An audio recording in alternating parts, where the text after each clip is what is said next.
Hi friends, welcome to social team பது channel. மறக்காமல் சேனலை லைக் பண்ணி ஷேர் பண்ணி சப்ஸ்கிரைப் பண்ணுங்கள். ஃபர்ஸ்ட் டைம் சேனலை பார்க்குறீங்கன்னா கண்டிப்பாக சப்ஸ்கிரைப் பண்ணிவிட்டு பாருங்கள். நிறைய வீடியோ இருக்குது. அந்த வீடியோலாம் உங்களுக்கு யூஸ்ஃபுல்லாக இருக்கும்னு நம்புகிறேன். இது வந்து விளாம்பழம் வாங்கி 10 நாள் ஆயிடுச்சு. உடைக்காமையே வச்சுருந்தேன். ஆக்சுவலாக அன்றைக்கே உடைச்சிருந்தேன்னா கொஞ்சம் லிக்விடாக இருந்திருக்கும். இப்போ உடைக்கிறதுனால அப்படியே நல்லா பால் மாதிரி விழுந்துருச்சு.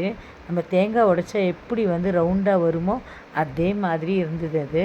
அந்த மூடியில் நம்ம என்ன பண்ணலான்னா காய வச்சுட்டு ஸ்நாக்ஸ் எல்லாம் பசங்களுக்கு கொடுக்கலாம். மூடி அவ்வளோ ஸ்ட்ராங்காக இருக்கும். அதுவும் இந்த சுரண்டி நம்ம சாப்பிடும்போது இந்த பழம் ரொம்ப டேஸ்ட்டாக இருக்கும். ஆக்சுவலாக இந்த பழத்தோட டேஸ்ட் எப்படின்னு பார்த்தீங்கன்னா கொஞ்சம் புளிப்பு சுவையோடு இருக்கும். அதனால தான் இது கூட நம்ம வெல்லம், நாட்டு சர்க்கரை, அப்புறம் இல்லை சாதா சர்க்கரை இதெல்லாம் போட்டு நம்ம சாப்பிட்லாம். இப்போ வெறுமையை கூட சாப்பிடுவாங்க. இதுலேயும் நல்ல மருத்துவ குணம் இருக்குதுன்னு சொல்லுவாங்க. கொஞ்சம் ஹீட்டு அப்படின்னு சொல்லுவாங்க. ஆனால் அக்கேஷ்னலாக சாப்பிட்றதுனால கண்டிப்பாக இதை நம்ம வந்து சாப்பிடலாம். இந்த பிள்ளையார் சக்தி, அப்புறம் கிருஷ்ண ஜெயந்தி இந்த மாதிரி சாமி கும்பிடும்போது செட்டு பழமாக கொடுப்பாங்க. அதில் வந்து இந்த விளாம்பழம் கண்டிப்பாக இருக்கும். நீங்களும் வாங்கியிருப்பீங்க. இதெல்லாம் நாட்டுப்பழம்னு சொல்லுவாங்க. என்ன தான் ஆப்பிள், ஆரஞ்சு இதெல்லாம் நம்ம சாப்பிட்டாலும் இந்த விளாம்பழம்லாம் கொருக்களிக்காய், விளாம்பழம் இதெல்லாம் வந்து நாடுகளில் நாட்டுக்காயின்னு சொல்லுவாங்க. ஊர் நாடுகளெல்லாம் இது இருக்கும். இப்பயும் கொருக்களிக்காய்க்கு வந்து அவ்வளோ டிமாண்டு. நாகப்பழம், கொருக்களிக்காய், இந்த விளாம்பழம், கலாக்காய் இதெல்லாம் ரொம்ப நல்லாயிருக்கும் சாப்பிட்றதுக்கு. கிராமங்களில் மட்டும்தான் கிடைக்கும். அந்த கலாக்காய் கூட நீங்கள் இப்போ இந்த பிள்ளையார் சதுர்த்திக்கு வாங்கி பார்த்துருப்பீங்க. அதுவும் ரொம்ப டேஸ்ட்டாக இருக்கும். ஸோ இதை வந்து கொஞ்சம் புளிப்பாக இருக்கிறதுனால இது கூட நாட்டு சர்க்கரை, வெல்லம், அதுக்கப்புறம் வெறும் சர்க்கரை இதெல்லாம் போட்டு நம்ம சாப்பிட்டோன்னா டேஸ்ட் வேறு லெவலில் இருக்கும் ஃப்ரெண்ட்ஸ். இந்த பழத்தை பசங்களுக்கு இந்த மாதிரி நல்லா மிக்ஸ் பண்ணிவிட்டு அது கூட கொஞ்சம் வெல்லமோ இல்லைன்னா நாட்டு சர்க்கரையோ போட்டு நல்லா கலந்திங்கன்னா திருநெல்வேலி அல்வா மாதிரி ஆகிடும் ஃப்ரெண்ட்ஸ். அந்த புளிப்பு சுவையே நமக்கு தெரியாது.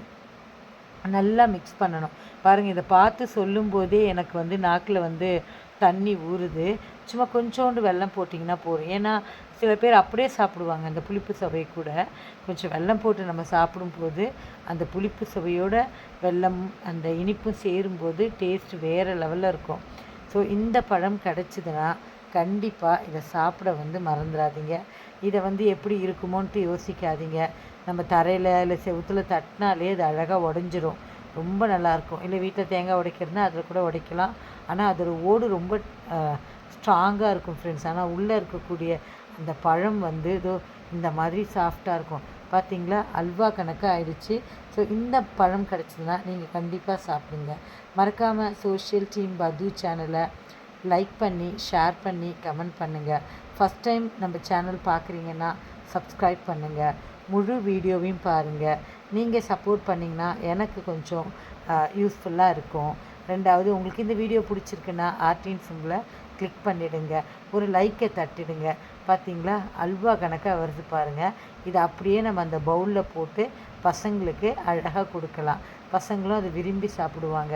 இந்த ஐஸ்கிரீம் ஸ்டிக்கு ஸ்பூன் இருக்கும் பார்த்திங்களா, அதை இது கூட வச்சு கொடுத்தீங்கன்னா பசங்க இந்த மாதிரியான பழத்தை விரும்பி சாப்பிடுவாங்க. மறக்காமல் இந்த வீடியோ எப்படி இருக்குன்னு சொல்லிட்டு கமெண்ட்டில் சொல்லுங்கள் ஃப்ரெண்ட்ஸ். பாய்.